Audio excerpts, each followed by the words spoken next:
Capítulo 11. Convicção e constância. Peça, porém, com fé, em nada duvidando, pois o que duvida é semelhante à onda do mar, impelida e agitada pelo vento. Que uma pessoa dessas não pense que alcançará do Senhor alguma coisa, sendo indecisa e inconstante em todos os seus caminhos. Tiago 1, 6-8. Apresentei no primeiro capítulo a necessidade de mudança de mentalidade como um requisito para alcançar a mudança comportamental. A partir de então, ofereci de forma progressiva e complementar embasamento bíblico para uma nova forma de pensar, crer e agir. Iniciei essa construção com o confronto à espiritualidade exagerada.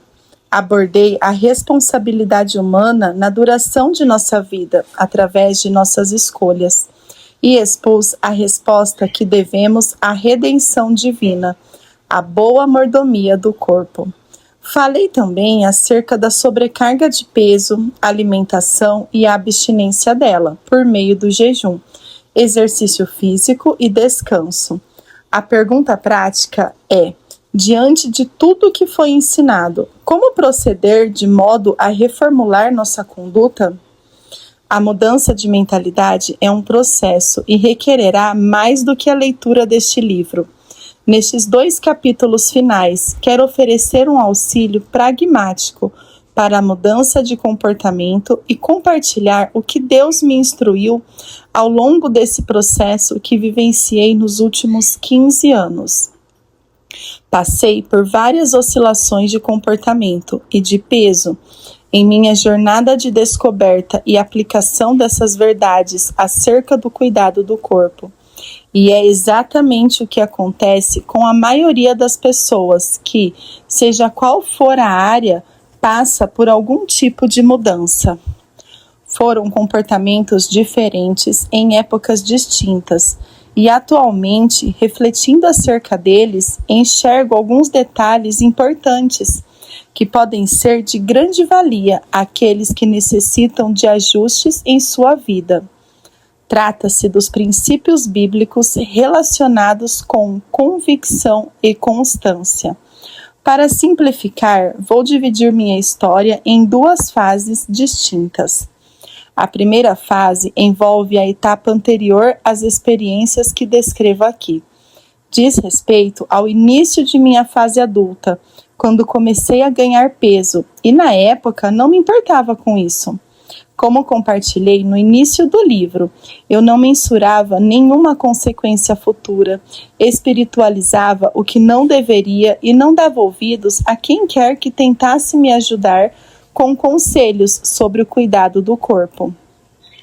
Ainda nessa época, quando ultrapassei os limites de peso, dei início a algumas dietas. Quer fossem elas bem-sucedidas, quer não. Na questão da perda de peso, eu rapidamente esquecia o que havia me motivado a começá-las, até que algo me despertasse novamente para outra tentativa, que por sua vez também não teria continuidade. Foi uma época de baixa convicção sobre os princípios bíblicos aqui abordados e quase nenhuma constância. Depois veio a segunda fase, quando, chocado pela constatação de uma saúde que já dava sinais de comprometimento e tendo já passado a chamada idade da imortalidade, quando achamos que a saúde nunca faltará, dos 35 a 40 anos, comecei a despertar para a consciência de verdades bíblicas que deram início a uma reprogramação em minha forma de pensar. Nesse novo nível de consciência, parei de brincar de dietas e comecei a reprogramar meu estilo de vida. Foi uma época de crescente convicção dos princípios bíblicos relacionados ao assunto da saúde e uma igualmente crescente constância. Hoje estou vivendo a terceira fase, que classifico como um período de grande convicção e, consequentemente, de grande constância. e pretendo demonstrar que a relação entre o nível de nossa convicção determinando a dimensão de nossa constância é fato bíblico e não apenas um elemento de minha história pessoal.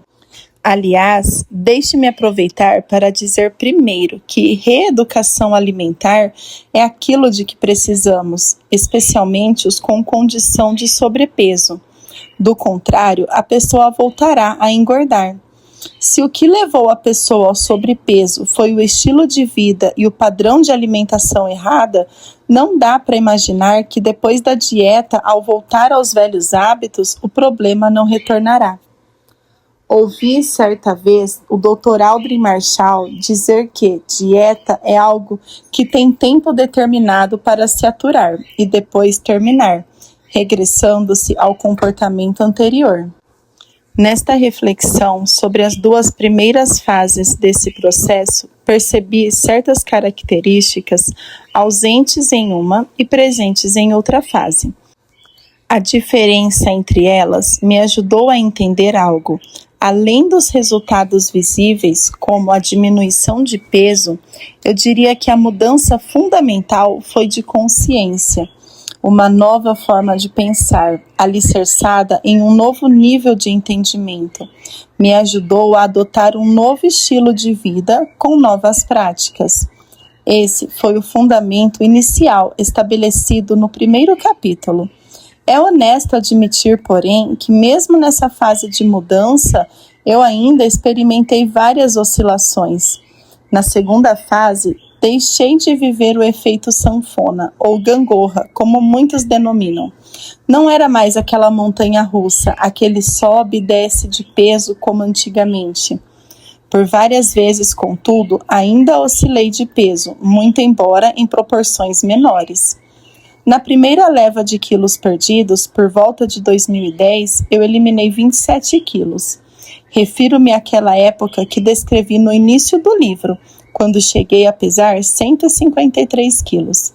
Nunca mais ultrapassei esse novo limite de peso, apesar de ter demorado a perder o restante do excesso. Depois, numa segunda etapa, em 2015, perdi mais 28 quilos. Porém, depois dessa segunda emagrecida drástica, ainda cheguei a recuperar um pouco de peso algumas vezes. No início de 2016, subi cerca de 15 quilos e, ao perceber o deslize, voltei a perder peso. Em meados de 2018, pouco mais de 2 anos depois, engordei novamente os mesmos 15 quilos e, mais uma vez, aborrecido com a escorregada, voltei a me cuidar. Nessa época, logo depois de uma rígida dieta que me devolveu ao peso anterior por uma direção divina que nada tinha a ver com dieta ou perda de peso, fiz um jejum de 40 dias só com ingestão de água. O resultado, apesar de temporário, foi que cheguei a pesar 80 quilos, peso que só me lembro de ter registrado no início da adolescência. Tive acompanhamento médico antes, durante e depois do jejum. Eu sabia que em um jejum prolongado sempre há muita perda de peso, mas que esses quilos podem ser rapidamente repostos ao final do período de abstinência alimentar. Já tinha feito vários jejuns prolongados com duração de 1 e 2 semanas.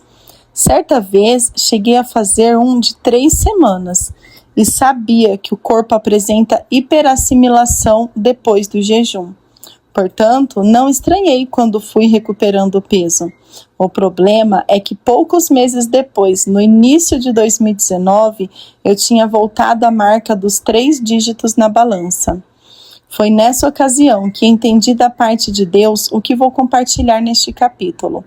Enquanto eu orava por uma palavra para ministrar em um treinamento que teríamos com os líderes de nossas igrejas, o Senhor me guiou a um entendimento bíblico de que a convicção ou fé é a base da constância e me fez enxergar, tanto nos princípios bíblicos como na prática de minha vida, que quando temos uma forte convicção de algo, isso nos leva a uma forte constância naquilo. Por exemplo, já estou pregando há mais de 30 anos. Só no ministério pastoral já são 3 décadas e tenho exercido também a maior parte desse tempo, em paralelo ao pastorado, um ministério itinerante. Minha esposa e filhos sempre comentaram que ficavam impressionados com minha determinação de trabalho e produtividade no reino. Entendi que isso era um exemplo prático do fruto de uma convicção que foi formada em mim mediante o entendimento dos princípios bíblicos. Nessa ocasião, o Espírito Santo falou ao meu coração: compartilhe com eles a necessidade de intensificar a convicção. Porém, não limite isso apenas à produtividade no ministério. Você é forte na produtividade ministerial porque se permitiu crescer na convicção do assunto. Em outras áreas de sua vida, porém, onde não há o mesmo nível de convicção, você acaba fraquejando, como na alimentação, por exemplo. Fiquei chocado. Tinha acabado de sair do que na ocasião havia sido o maior jejum da minha vida e não achava que ainda me faltasse convicção para lidar com o assunto como ocorria no passado. Avaliei a forma como vinha me alimentando e não conseguia entender aquela cobrança que, honestamente, parecia me exagerada. O que não me toquei na ocasião é que o Senhor não falava apenas sobre o momento. Ele estava tentando me advertir do que ainda viria pela frente. Nos meses seguintes, aos poucos, meu peso voltou a subir. Embora não tenha chegado ao peso dos outros 2 deslizes anteriores, recuperei cerca de uns 10 quilos dessa vez. Percebi que uma das coisas que me faltava era, de fato, uma convicção mais profunda. Então, mais uma vez, decidi começar de novo. Agora, porém, o foco não seria apenas a reeducação alimentar e o controle de peso, mas uma profunda mudança de mentalidade. Mude sua mente. Antes de seguir falando de alimentação e saúde, penso ser importante mapear de forma panorâmica tanto o comportamento humano quanto as orientações e advertências bíblicas sobre mudança de vida. Não é porque alguém se converteu que tudo mudou instantânea e completamente. É verdade que quase todo cristão experimenta uma boa arrancada de transformação no início de sua vida de fé. Uma experiência impactante, seguida de forte empolgação, tem o poder de alavancar o comportamento humano. Porém, é importante questionar: isso era tudo de que precisávamos? E a resposta é não. Basta conferirmos o ensino bíblico aos novos convertidos. Do que eles precisavam para continuar mudando em níveis ainda não alcançados na transformação inicial? No primeiro capítulo deste livro, tratei desse assunto e julgo necessário retomá-lo e expandi-lo aqui. As epístolas nos trazem repetidas advertências sobre a necessidade de os novos crentes mudarem a forma de pensar, a fim de que não voltem às práticas mundanas. E não vivam conforme os padrões deste mundo, mas deixem que Deus os transforme pela renovação da mente, para que possam experimentar qual é a boa, agradável e perfeita vontade de Deus. Romanos 12, 2. Paulo, escrevendo aos Efésios, aborda novamente esse assunto. Quanto à maneira antiga de viver, vocês foram instruídos a deixar de lado a velha natureza, que se corrompe segundo desejos enganosos, a se deixar renovar no espírito do entendimento de vocês, e a se revestir da nova natureza, criada segundo Deus, em justiça e retidão, procedentes da verdade. Efésios 4, 22 a 24. Em ambas as instruções, fica evidente a necessidade de mudança de mentalidade, não apenas de certa mudança, mas principalmente de uma contínua e progressiva renovação do entendimento, ou seja, da forma de pensar. Olhe para qualquer neófito e perceba que, apesar da mudança inicial, ainda há muita coisa a ser ajustada na vida dele. Ninguém vive a transformação plena de forma instantânea. Considere, por exemplo, um viciado em drogas, que ao se converter foi liberto. A maioria desses convertidos não volta ao vício. Contudo, ainda sofrem recaídas até se firmarem plenamente. O mesmo se dá em cada área do comportamento humano. Toda transformação de hábitos requer primeiro uma mudança de mentalidade. E para que isso aconteça, mais do que ter informação, necessita-se de uma nova convicção. E a convicção precisa ser fortalecida até chegar ao ponto em que assuma o controle. Muita gente fracassa no processo de mudança por falta de convicção. Isso não significa que houve ausência plena de convicção, apenas que não a alimentaram o suficiente. Essas pessoas acabam desistindo depois que algumas tentativas de mudança de comportamento fracassaram. O foco, portanto, deveria ser a mudança da mentalidade. E isso também não é instantâneo. Requer mais do que tempo, requer certo investimento na nova forma de pensar. Muitas vezes adotamos uma nova mentalidade sem necessariamente excluir a velha. O que conseguimos com isso é um conflito de mentalidades, o que não é garantia de que a nova forma de pensar prevalecerá. E as Escrituras Sagradas falam alguma coisa sobre isso? Sim, ao abordar o assunto e falar de gente dividida na forma de pensar, a palavra de Deus sempre destaca pessoas que não conseguiam agir de forma correta. Consideremos alguns exemplos bíblicos. Então, Elias se chegou a todo o povo e disse: Até quando cocheareis entre dois pensamentos?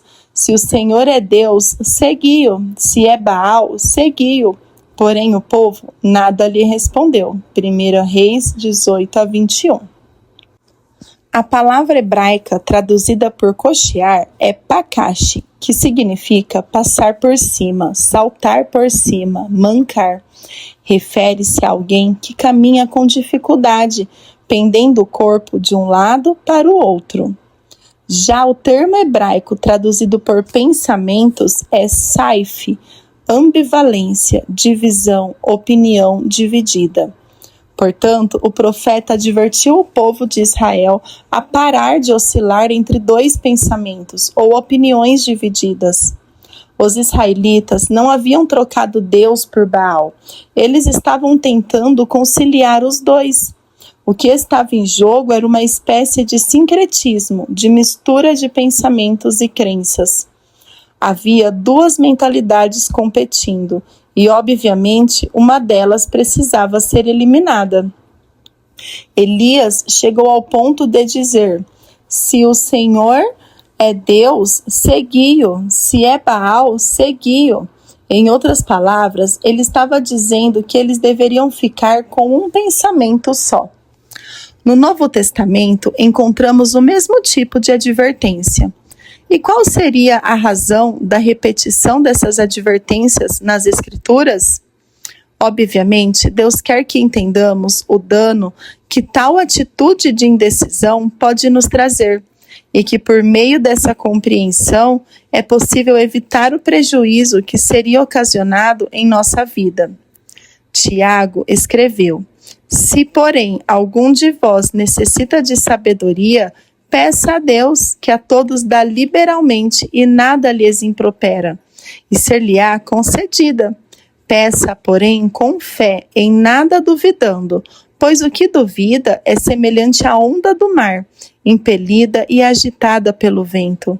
Não suponha esse homem que alcançará do Senhor alguma coisa, homem de ânimo dobre, inconstante em todos os seus caminhos. Tiago 1, 5-8. Tiago orientou-nos a buscar o melhor de Deus e abordou o choque, fé versus dúvida. Ao destacar o homem que duvida, ele o classifica como sendo de ânimo dobre. A palavra que consta nos manuscritos gregos é dipsuchos, que significa mente dupla, vacilante, incerto, duvidoso, de interesse dividido. E é justamente por causa dessa mente dupla, do interesse dividido, que a pessoa se torna inconstante e instável em seus caminhos. A versão fácil de ler traduziu assim o versículo 8. Pois ela não sabe o que quer e é inconstante em tudo o que faz. Já a palavra grega traduzida por caminhos é odos, e seus possíveis significados são caminho, estrada, excursão, ato de viajar, ou, metaforicamente, curso de conduta, forma ou modo de pensar, sentir, decidir.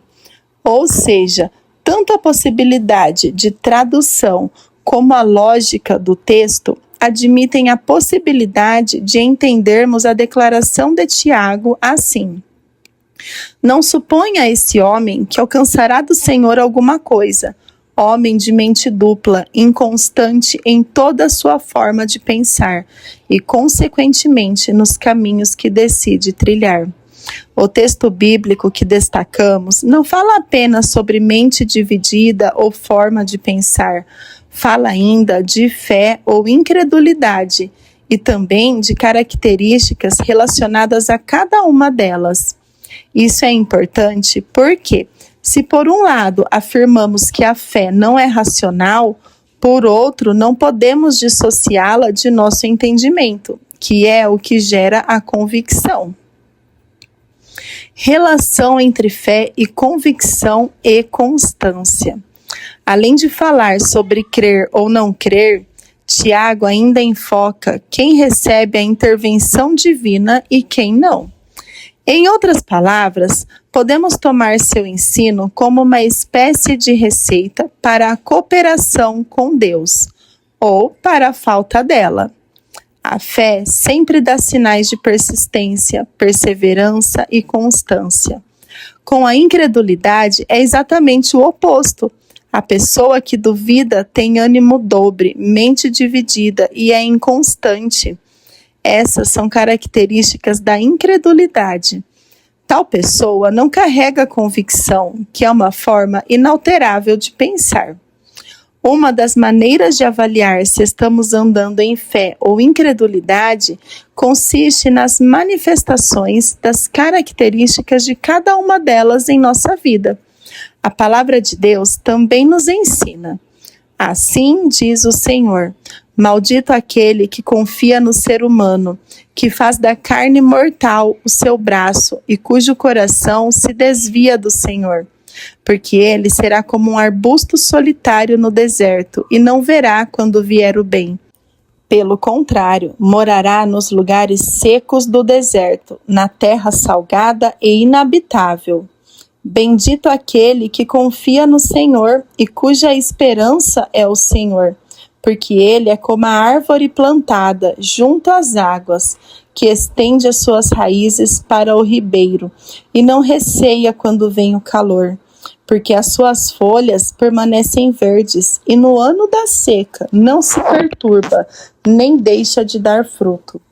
Enganoso é o coração, mais que todas as coisas, e desesperadamente corrupto. Quem poderá entendê-lo?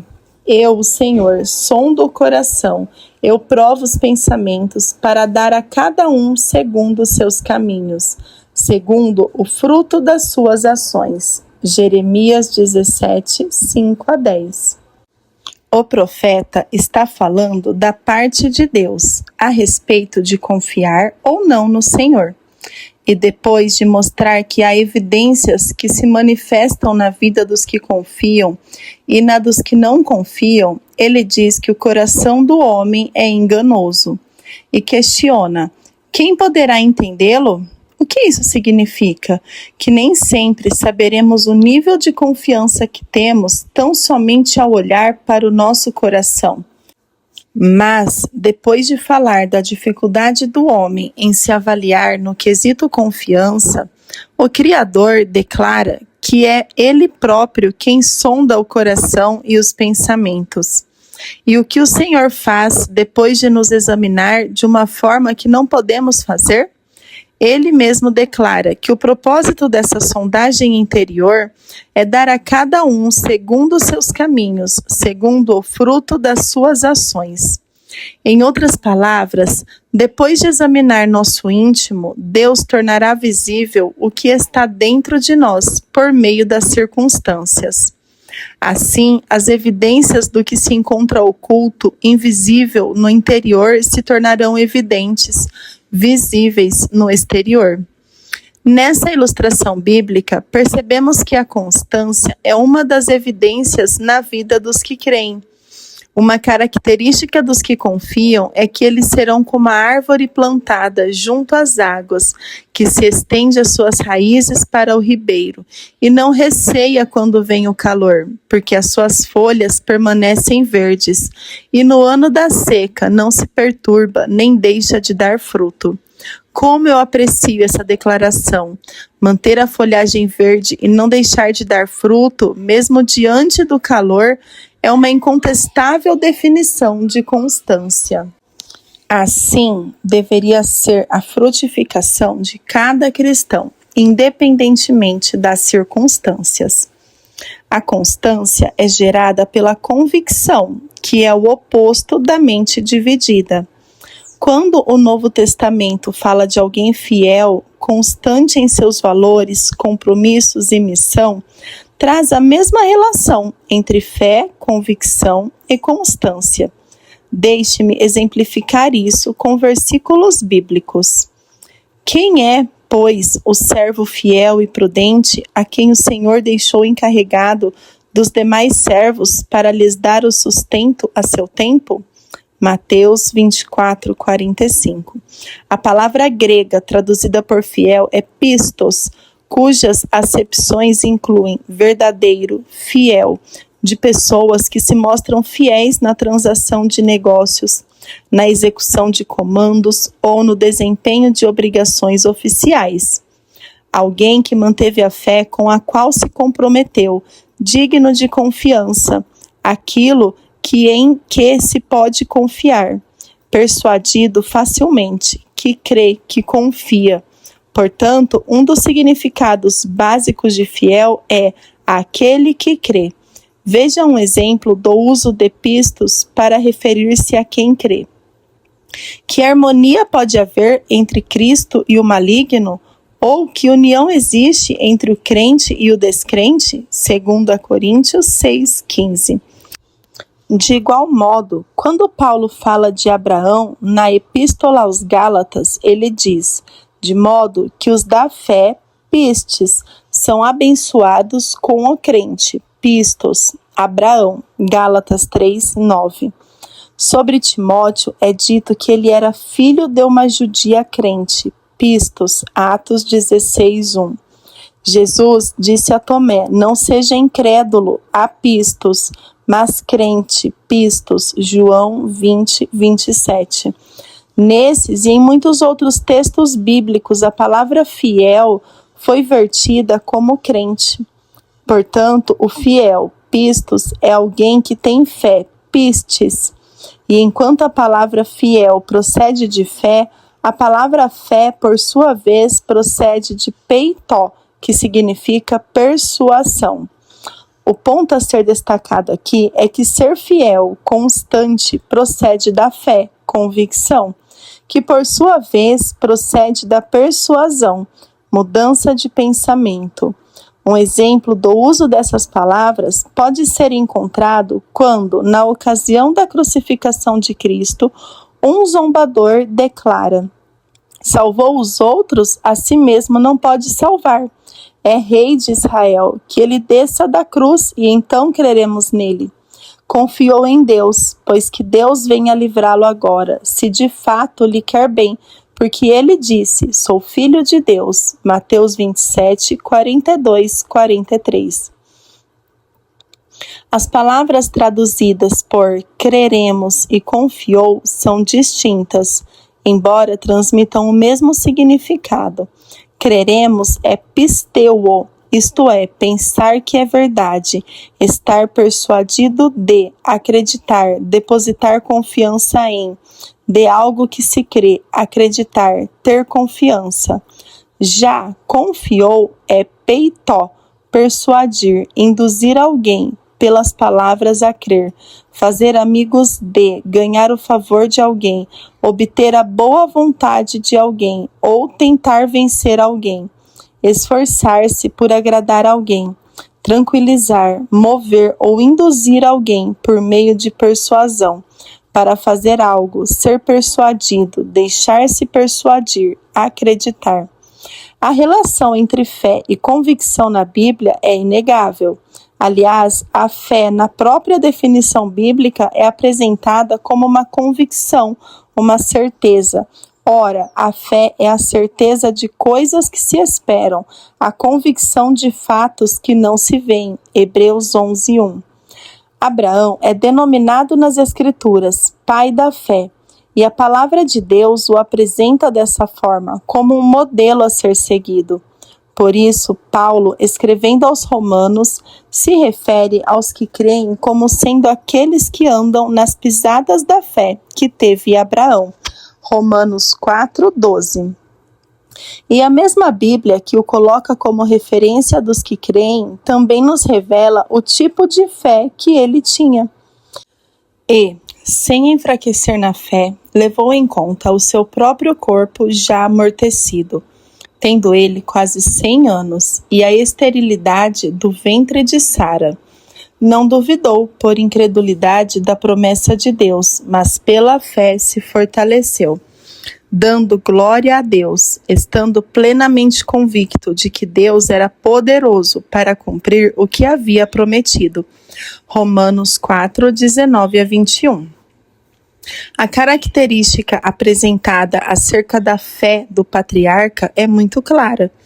Ele estava plenamente convicto, ou seja, Abraão não tinha apenas convicção, ele estava totalmente cheio de convicção.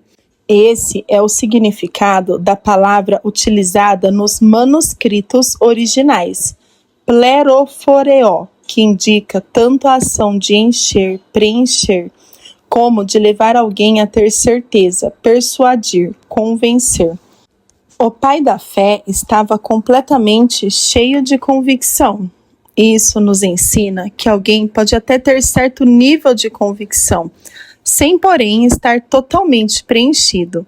Ou seja, há espaço para mais convicção. Ou melhor dizendo, é possível que a convicção cresça até sua plena medida. Fomos chamados a viver uma vida de fé, que também é definida pela convicção.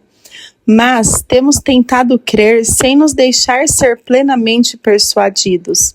Dessa forma, falhamos ao tentar, por mera mudança de comportamento, ser fiéis.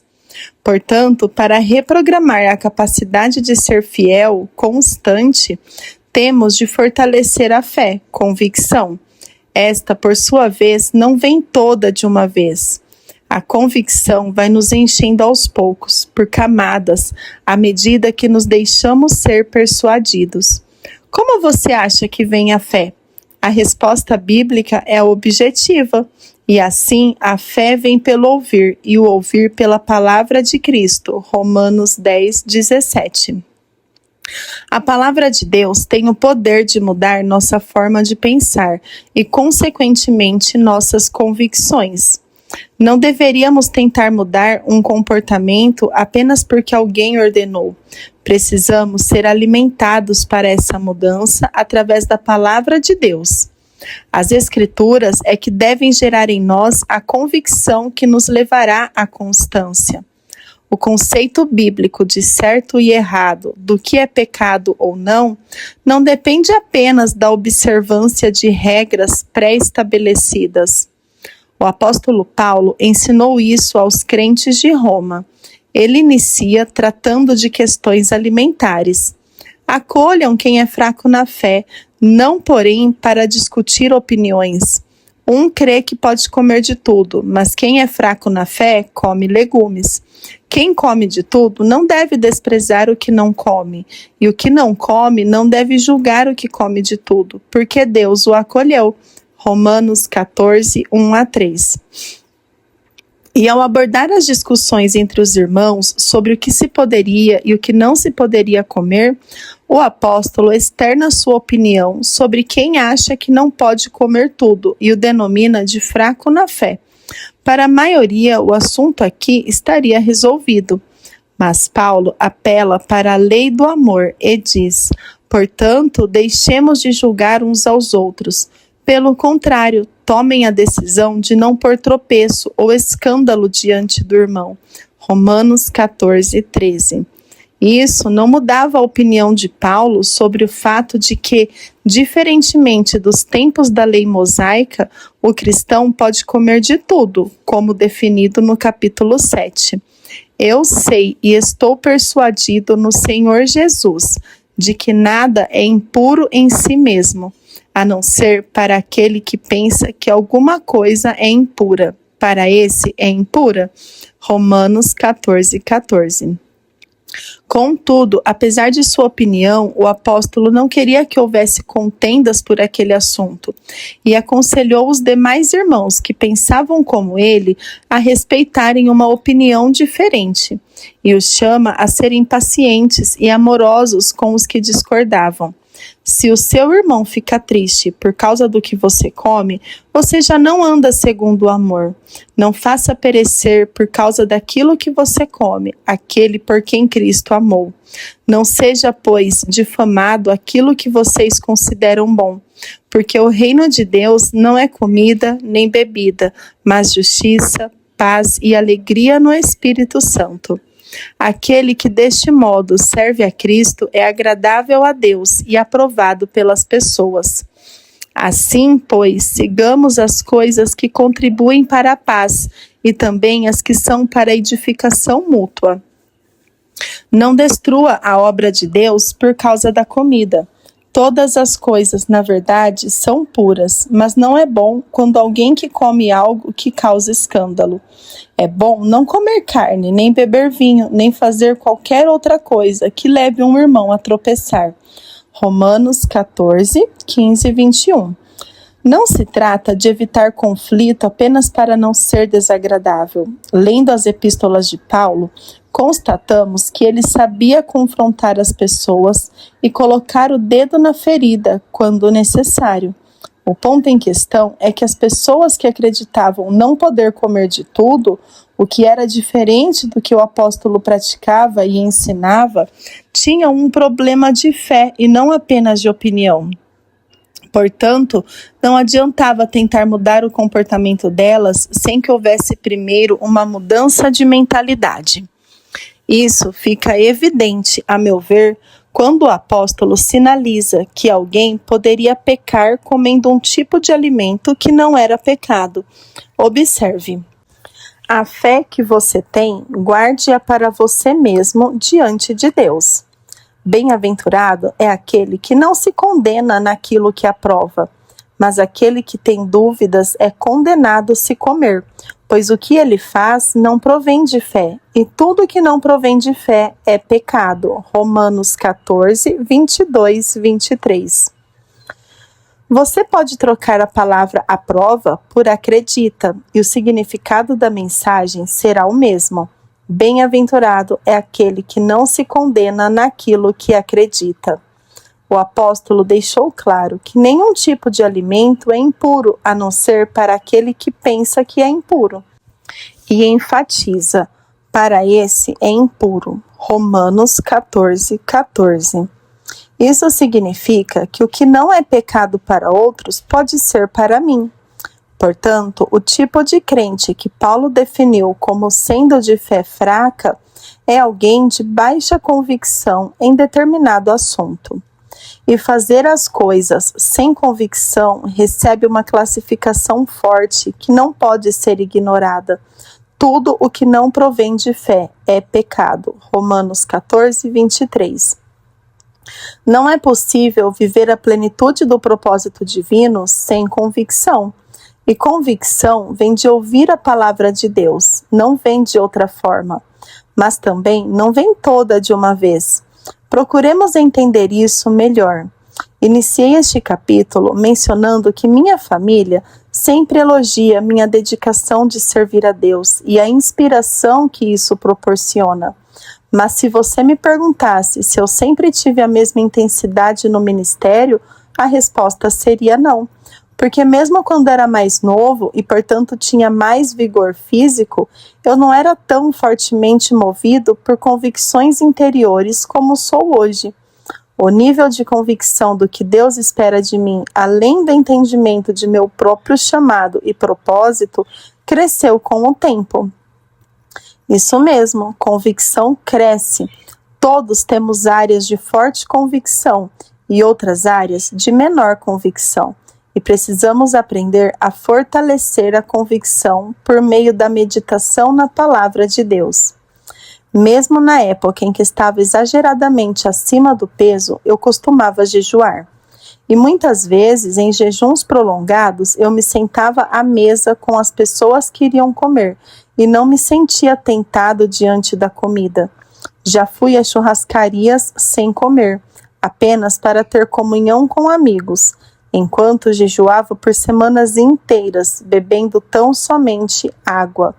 Menciono isso porque de vez em quando minha esposa me dizia: amor, se você consegue ser tão firme em dizer não à comida quando está jejuando, por que não consegue ser tão forte quando está de regime? Eu me calava, sentia vergonha e não sabia o que dizer. Uma vez arrisquei uma possível resposta: é que o jejum é para Deus e eu tenho que levar a sério. Ela replicou: então por que você não faz uma dieta para Deus? Mas a verdade é que nem sempre conseguia fazer a dieta para Deus como fazia o jejum. Demorei para perceber que minha convicção em cada assunto era diferente. Em um deles, o jejum, eu havia estudado a fundo o que a Bíblia diz. Havia me exercitado na prática e havia uma força dentro de mim, a convicção, que não me deixava ceder. Mas no outro assunto, o da dieta, eu até me animava com um pouco do encorajamento dos que estavam à minha volta, mas não tinha muita convicção. Portanto, acabava me faltando a firmeza, a constância. E entender essas verdades me ajudou muito. Passei a trabalhar e fortalecer a convicção antes de tentar mudar o comportamento. Mas, assim como entender o que a Bíblia ensina sobre a constância como fruto da convicção, é importante entender o ensino bíblico de que a inconstância é fruto da falta de convicção é igualmente importante. E complementar, agora, portanto, olhemos para o outro lado da moeda. A inconstância reflete falta de convicção. O que nos move em nossas decisões e atitudes? Todos somos movidos por alguma coisa. A orientação das Escrituras é que não podemos ser movidos pelo vento. O termo agitado pelo vento, usado por Tiago, foi relacionado com a inconstância. Peça, porém, com fé, em nada duvidando, pois o que duvida é semelhante à onda do mar, impelida e agitada pelo vento. Que uma pessoa dessas não pense que alcançará do Senhor alguma coisa, sendo indecisa e inconstante em todos os seus caminhos. Tiago 1:6. O que é ser movido como a onda do mar pelo vento? É não ter uma força motriz interior. É ser agitado por fatores externos. O vento simboliza a pressão das circunstâncias, as tentativas de nos demover de nossa firmeza. Paulo usou essa mesma linguagem em sua epístola aos Efésios. Até que todos cheguemos à unidade da fé e do pleno conhecimento do Filho de Deus, ao estado de pessoa madura, à medida da estatura da plenitude de Cristo, para que não mais sejamos como crianças, arrastados pelas ondas e levados de um lado para o outro por qualquer vento de doutrina, pela artimanha das pessoas, pela astúcia com que induzem ao erro, mas seguindo a verdade em amor, Crescemos em tudo naquele que é a cabeça, Cristo. Efésios 4, 13 a 15. É claro que o apóstolo não falava de um vento literal, e sim de influências externas, de gente astuta que induz ao erro, movendo os crentes imaturos que ainda não tinham convicção bíblica suficiente para poder resistir. O que orienta e movimenta você? Convicções profundas geradas pela palavra de Deus ou a falta delas? A verdade é que inconstância e infidelidade, falta de fé, de convicção, caminham juntas, sempre atreladas. Observe a declaração que o salmista fez acerca disso. Para que pusessem a sua confiança em Deus e não se esquecessem dos feitos de Deus, mas lhe observassem os mandamentos, e que não fossem como seus pais, geração obstinada e rebelde, geração de coração inconstante, e cujo espírito não foi fiel a Deus. Salmos 78, 7 a 8. A relação entre inconstância e infidelidade também é clara nas Escrituras. Da mesma forma que há uma relação entre constância e fidelidade, como já vimos. Outro exemplo disso se encontra nos registros bíblicos sobre a falha de Eva. O pecado externalizado de Eva foi a rebeldia, mas começou com incredulidade internalizada. A palavra de Deus foi posta em xeque e a convicção que ela tinha foi então relativizada. Observe, mas a serpente, mais astuta que todos os animais selvagens que o Senhor Deus tinha feito, disse à mulher: é verdade que Deus disse, não comam do fruto de nenhuma árvore do jardim? A mulher respondeu à serpente: do fruto das árvores do jardim podemos comer, mas do fruto da árvore que está no meio do jardim, Deus disse: vocês não devem comer dele, nem tocar nele, para que não venham a morrer. Então a serpente disse à mulher: é certo que vocês não morrerão, porque Deus sabe que no dia em que dele comerem, os olhos de vocês se abrirão, e como Deus, vocês serão conhecedores do bem e do mal. Vendo a mulher que a árvore era boa para se comer, agradável aos olhos e árvore desejável para dar entendimento, tomou do seu fruto e comeu, e deu também ao marido, e ele comeu. Gênesis 3, 1 a 6. No Novo Testamento, encontramos uma exortação de Paulo aos irmãos coríntios, que faz uso desse exemplo da queda de Eva. O apóstolo faz essa aplicação dentro de um contexto bem específico. Ele estava preocupado que aqueles irmãos perdessem sua convicção e alicerce doutrinário, pois tinha ciência tanto do evangelho corrompido que estava sendo proclamado, como da falta de convicção dos coríntios, que os levaria à infidelidade. Tenho zelo por vocês, com um zelo que vem de Deus, pois eu preparei vocês para apresentá-los como virgem, pura a um só esposo, que é Cristo. Temo que, assim como a serpente com a sua astúcia enganou Eva, assim também a mente de vocês seja corrompida e se afaste da simplicidade e pureza devidas a Cristo.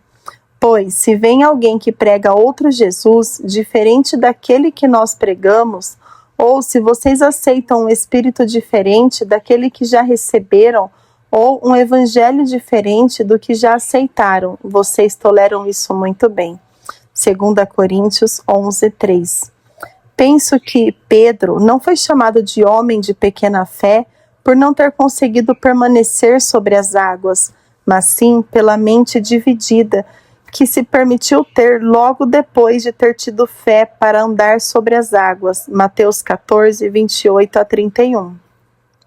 Muitas vezes podemos experimentar o que Tiago classificou como ânimo dobre ou mente dividida.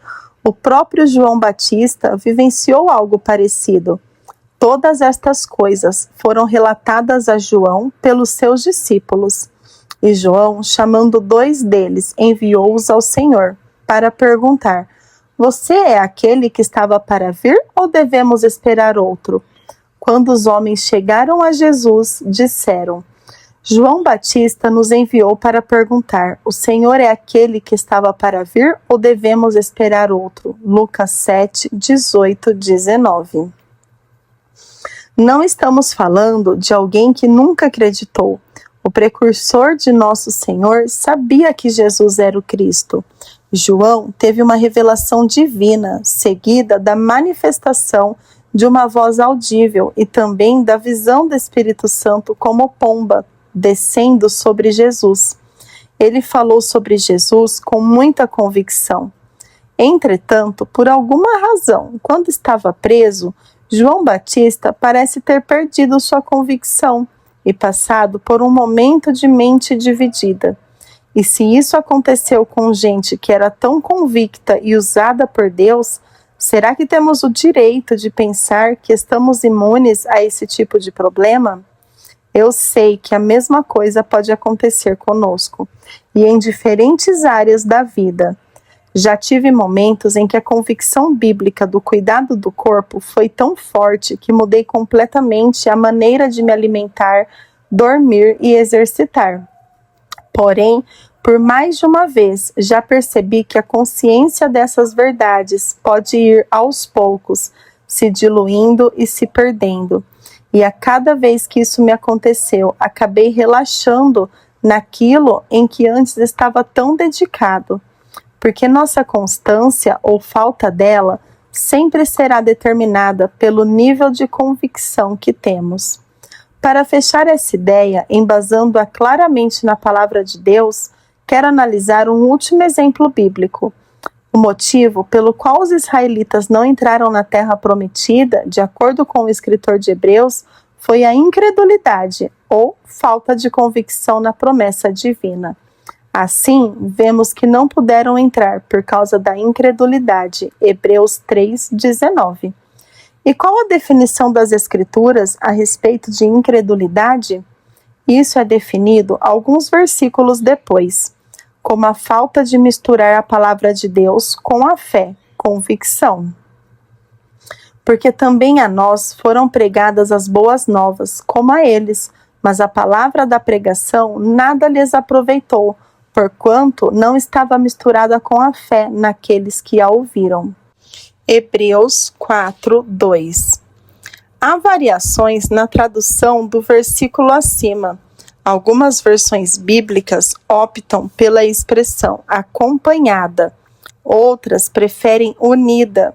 A palavra grega traduzida por misturada no ARC é sugkeranumi e significa misturar, unir, fazendo com que diferentes partes sejam organizadas numa estrutura orgânica, como o corpo, unir uma coisa à outra.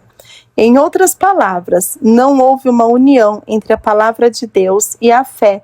Eles não misturaram a convicção com a informação recebida pela promessa divina.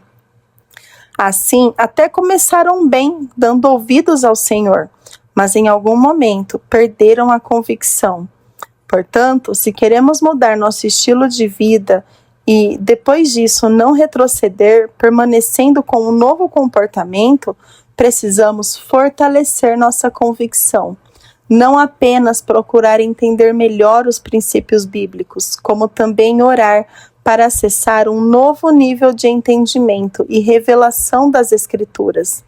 Diante disso, surge a pergunta prática: como viver a constância? É disso que trataremos no último capítulo.